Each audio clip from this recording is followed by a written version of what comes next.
போருக்கு முன்னாடியும் இந்த மாடு பிடிதல் நடக்கும், போருக்கு அப்புறமும் இந்த மாடு பிடிதல் நடக்கும். இந்த 2 காரணத்துக்காக.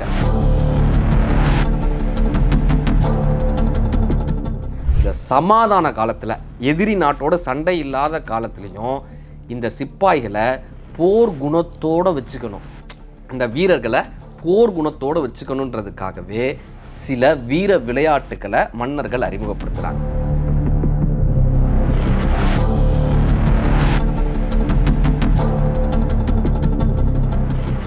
உலகத்தில் பாதி பகுதிகள் ஐஸாக இருந்த காலகட்டத்திலேயே ஆடு மாடுகள் வைத்து மேய்க்கக்கூடிய சிவிலைஸ்டு சொசைட்டியாக, நாகரீகமான மனிதர்களாக தமிழர்கள் இருந்திருக்கோம்.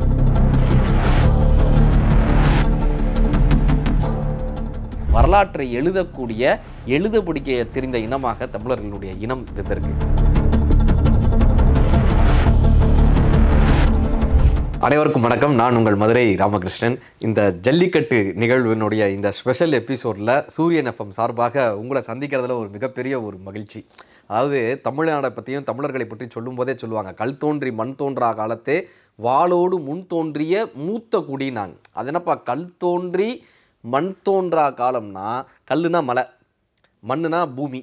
இப்படி கல் தோன்றி, மலைகள் தோன்றி, நிலப்பரப்புகள் தோன்றாத காலத்திலேயே தமிழர்களினுடைய குடி இருந்ததான். வாளோடு முன் தோன்றிய மூத்த குடி. அதுவும் சாதாரண குடி கிடையாதான், வாளோடு முன் தோன்றிய மூத்த குடி, வீரத்தோடே தோன்றின குடி நம்மளுடைய குடி. ஐரோப்பாக்களில் வெறும் ஐஸ் மட்டும்தான் இருந்துச்சு. ஆனால் உலகத்தில் பாதி பகுதிகள் ஐஸாக இருந்த காலகட்டத்திலேயே ஆடு மாடுகள் வைத்து மேய்க்கக்கூடிய சிவிலைஸ்டு சொசைட்டியாக, நாகரீகமான மனிதர்களாக தமிழர்கள் இருந்திருக்கோம். போர் திறன் தெரிஞ்சிருக்கு, திருடர்களோட சண்டை போடக்கூடிய போர் திறன் தெரிஞ்சிருக்கு. எல்லாவற்றுக்கும் மேலாக வரலாற்றை எழுதக்கூடிய, எழுத பிடிக்க தெரிந்த இனமாக தமிழர்களுடைய இனம் இருந்திருக்கு. அப்படியாக ஒரு சிவிலைஸ்டு சொசைட்டியிலிருந்து வந்த ஒரு வீர விளையாட்டு தான் இந்த ஏர் தழுவுதல் என்று சொல்லக்கூடிய இந்த ஜல்லிக்கட்டு. இது எதுக்கு இப்போ விளையாட்டில் எதுக்கு இந்த ஜல்லிக்கட்டுன்ற ஒரு விளையாட்டு கேள்வி வருது இல்லை? கரெக்டாக, சும்மா இருக்கிற மாட்டை எதுக்கையா நான் போய் பிடிக்க போகிறேன், அது பாட்டு பேசாமல் தானையா போகுது. இந்த மாட்டை பிடிச்சி என்ன ஆக போகுது? 2 விஷயத்துக்காக இந்த ஜல்லிக்கட்டு நாட்டில் தொடங்கப்பட்டுச்சு. ஒன்று என்னென்னா, போருக்கு முன்னாடி போருக்கு பின்னாடி, அந்த காலகட்டத்தில், அதாவது ராஜாக்கள் காலகட்டத்தில் போருக்கு முன்னாடியும் இந்த மாடு பிடிதல் நடக்கும், போருக்கு அப்புறமும் இந்த மாடு பிடிதல் நடக்கும். 2 காரணத்துக்காக.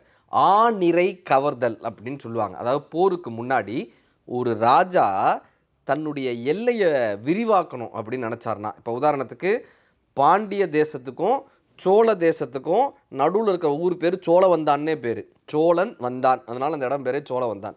இப்படி இந்த எல்லைகளை விரிவுபடுத்தணுன்னா என்ன பண்ணுவாங்கன்னா, எல்லையோடு இருக்கக்கூடிய கிராமத்துக்கு போய் அங்கே இருக்கக்கூடிய மாட்டை இந்த வீரர்கள் பிடிச்சிட்டு வந்துடுவாங்க. மாட்டை பிடிச்சு அடைச்சிட்டு வந்துடுவாங்க. அதுக்கப்புறம் அந்த ராஜா இவங்களோட சண்டை போட்டு அந்த பசுமாட்டை இல்லை அந்த மாடுகளை திரும்ப கொண்டு வரணும். இது பேர் ஆநிறை கவர்தல் அப்படின்னு. போருக்கு முன்னாடி மாடுகளை பிடிச்சிட்டு வருது. சரி, போருக்கு அப்புறம் என்ன பண்ணா? எப்பயுமே அவங்க நாட்டில் போர் நடந்துக்கிட்டே இருக்கும் இல்லை, எப்பயுமே ஒரு நாட்டில் சண்டை நடந்துக்கிட்டே இருக்காது, எப்பயுமே போர்க்காலமாகவே இருக்காது. இப்போ சோழன் கங்கை வரைக்கும் போய் எல்லைகளை விஸ்தாரம் பண்ணார். கங்கை கொண்ட சோழன் இவர் ராஜேந்திர சோழன் என்ன பண்ணுறாரு, தாய்லாந்து, கம்போடியா, இந்தோனேஷியான்னு அப்படி விஸ்தாரம் பண்ணுறாரு. இது எல்லாம் இருக்கும், எல்லாமே சிப்பாய்கள் இருப்பாங்க, வீரர்கள் இருப்பாங்க. எல்லா நேரமும் எல்லா நாட்டிலையும் சண்டை வந்துக்கிட்டேவா இருக்கும். நாட்டில் சிப்பாய்கள் இருப்பாங்க, வீரர்கள் இருப்பாங்க, தேர்ப்படை, குதிரைப்படை, காலார்படைன்னு இருக்கக்கூடிய வீரர்கள் போர்க்காலம் இல்லாத இந்த சமாதான காலத்தில் என்ன தெரியுமாகும், அவங்களும் அதே உக்ரகத்தோடையே இருப்பாங்க. சிப்பாய்கள் தினம் உடற்பயிற்சி பண்ணுவாங்க, தினம் சண்டை பயிற்சி பண்ணுவாங்க. இந்த போர் இல்லாத சமயத்தில் என்ன ஆகுது, ஒரு படை இன்னொரு படையோட சண்டை போட ஆரம்பிச்சிருவான். இப்போ குதிரைப்படை காலார்படையோட சண்டை போடுவான். இந்த காலார்படையிலே உள்ளர உட்பிரிவு இருப்பாங்கல்ல, இந்த முதல் கட்டத்தில் சண்டை போடுறவங்க, 2ஆம் கட்டத்தில் சண்டை போடுறவங்க, இவங்க என்ன பண்ணுவாங்கன்னா இவங்க ஒருத்தருக்கு ஒருத்தர் சண்டை போட ஆரம்பிச்சிருவாங்க. போர் இல்லாத காலகட்டத்தில் உள்நாட்டு போர் தொடங்கிடும். ஏதோ ஒரு இனத்தின் காரணமாகவோ அல்லது ஒரு பிரிவின் காரணமாகவோ இந்த குரூப்பும் அந்த குரூப்பும் சண்டை போட ஆரம்பிச்சிருவாங்க. கரெக்டாக, இந்த சமாதான காலத்தில், எதிரி நாட்டோட சண்டை இல்லாத காலத்துலேயும் இந்த சிப்பாய்களை போர் குணத்தோடு வச்சுக்கணும், இந்த வீரர்களை போர் குணத்தோடு வச்சுக்கணுன்றதுக்காகவே சில வீர விளையாட்டுக்களை மன்னர்கள் அறிமுகப்படுத்துகிறாங்க. அப்படியான விளையாட்டில் ஒன்றான விளையாட்டாகத்தான் இந்த ஏர் தழுவுதல்னு. அவங்களுடைய வீரமும் போயிடக்கூடாது, அதே சமயம் இவங்களும் அடிச்சுக்கக்கூடாது, இவங்களில் யாருப்பா சரியான வீரர்கள்னு கண்டுபிடிக்கிறதுக்கு இப்படியான பல விளையாட்டுக்களில் வச்சாங்க. அதில் ஒன்று இந்த காளையை அடக்கக்கூடிய ஏர் தழுவுதல். ஒவ்வொரு விளையாட்டும் ஒன்றை கற்றுக் கொடுத்தது. இப்போ இந்த ஏர் தழுவுதல்னு சொல்லக்கூடிய இந்த ஜல்லிக்கட்டு என்னப்பா கற்றுக் கொடுத்ததுன்னா, சார் ஏர்னா தமிழில் அழகுன்னு அர்த்தம்.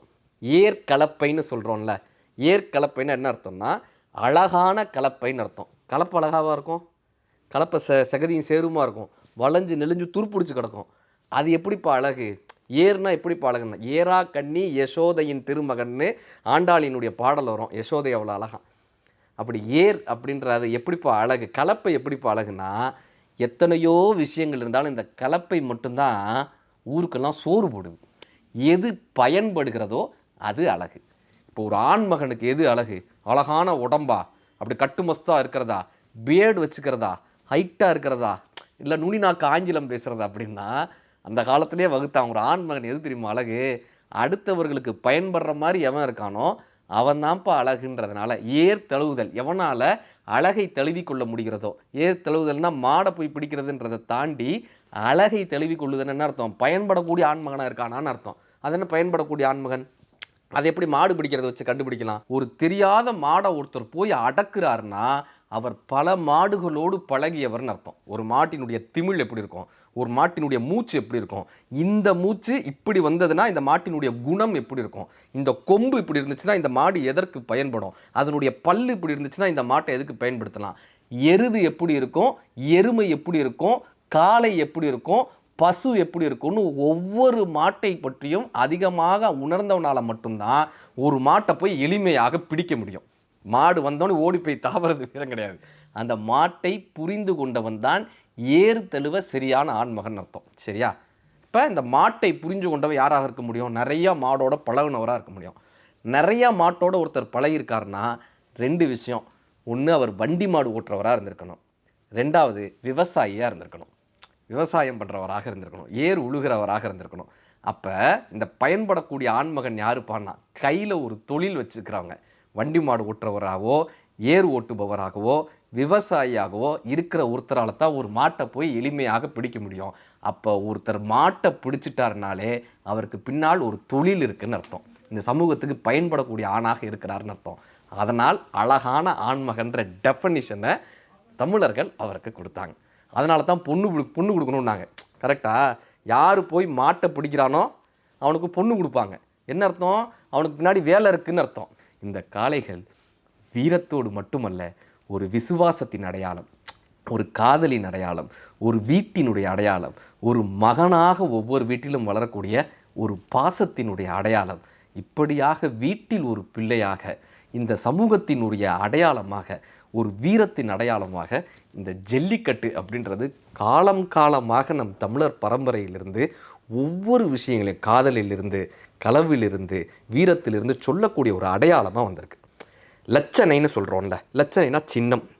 இன்றைக்கும் ஆதிச்சநல்லூர் அப்படின்ற இடத்துல தொல்பொருள் ஆய்வு நடந்த அந்த இடத்துல தமிழர்களினுடைய லட்சணையாக இந்த பரிவர்த்தனைகள் நடக்குதுல்ல, இந்த பரிவர்த்தனையினுடைய லட்சணையாக இப்போ நம்மளுடைய இந்த 5 ரூபா காயின்லலாம் பின்னாடி நேஷ்னல் லோகோ போடுறாங்கல்ல, அப்படி சில ஸ்டாம்பில் வந்து தேசத்தலைவர்களுடைய ஃபோட்டோ இருக்குல்ல, அப்படி 5ஆம் நூற்றாண்டினுடைய லட்சணை ஒரு காயின் கிடச்சிது. அந்த லட்சணையில் ஒருத்தர் ஏறு தழுவுறக்கூடிய அந்த சின்னம் அந்த லட்சணையில் இருக்குது. என்ன பார்த்துட்டுன்னா 5ஆம் நூற்றாண்டுலேயே நம்ம அந்த ஏறு தழுவுதலை தொடர்ந்து பண்ணிக்கிட்டே வரோம். இப்படியாக பாரம்பரியமிக்க ஒரு அடையாளமாக இந்த தமிழர்களினுடைய வீர விளையாட்டு தொன்று தொட்டு வந்துகிட்டே இருக்குது. வீரத்தை காப்பாற்றுவதாக, காதலை காப்பாற்றுவதாக, வரலாற்றை காப்பாற்றுவதாக, இது மனிதனுக்கும் அந்த அழகான ஒரு 5 அறிவிற்கும் 6 அறிவிற்குமான ஒரு உறவாக இந்த வீர விளையாட்டை நம்ம சொல்லிக்கிட்டே போகலாம். இது இன்னும் தொன்று தொட்டுக்கிட்டே வரும்.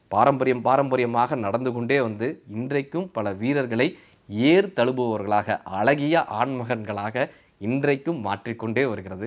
அத்தகைய ஜல்லிக்கட்டை தொடர்ந்து நடத்தி கொண்டிருக்கக்கூடிய அத்தனை ஊர்களுக்கும் விழா குழுவினர், உண்மையிலே சொல்லணும்னா அதை நடத்துறது ஒரு பெரிய ஒரு கஷ்டமான ஒரு விஷயம். அதை தொடர்ந்து நடத்தி கொண்டிருக்கக்கூடிய விழா குழுவினர் இந்த ஜல்லிக்கட்டை எல்லா மக்களுக்கும் கொண்டு போய் சேர்க்கணுன்றதுக்காக இப்படி ஒரு நிகழ்வை ஏற்படுத்திய சூரியன் எஃப்எம் அத்தனை பேருக்கும் வாழ்த்துக்கள். டைட்டில் ஸ்பான்சர் இந்தியாவின் number 1 dealer Vasanthan CoWIN Pongal சிறப்பு தள்ளுபடி விற்பனை. வேறெங்கும் கிடைக்காத மிக குறைந்த விலையில் வசந்தன் கோ. Powered by KIN, app for neighborhood discovery and connectivity.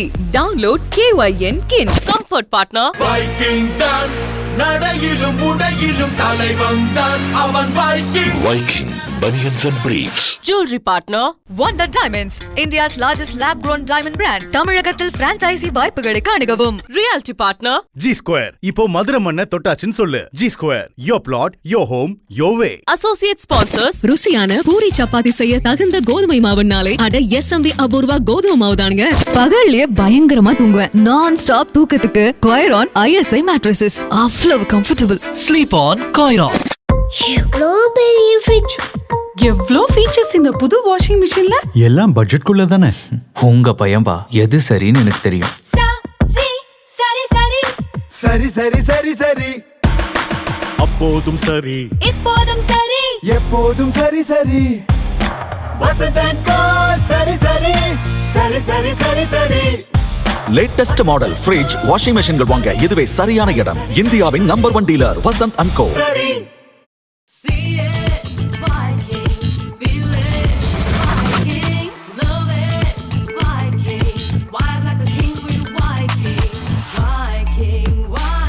Viking Bunions and Briefs.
SMB பாரம்பரியம் மாறாத நலபாகம் தினந்தோறும்.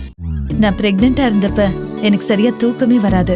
அப்பதான் என் ஹஸ்பண்ட் Coiron நேச்சுரல் மேட்ரஸஸ் வாங்கிட்டு வந்தாரு. இதுல இருக்கு 100% organic fabrics, 100% natural latex. So எனக்கு கிடைச்சது 100% நிம்மதியான உறக்கம். Coiron Natural Mattresses.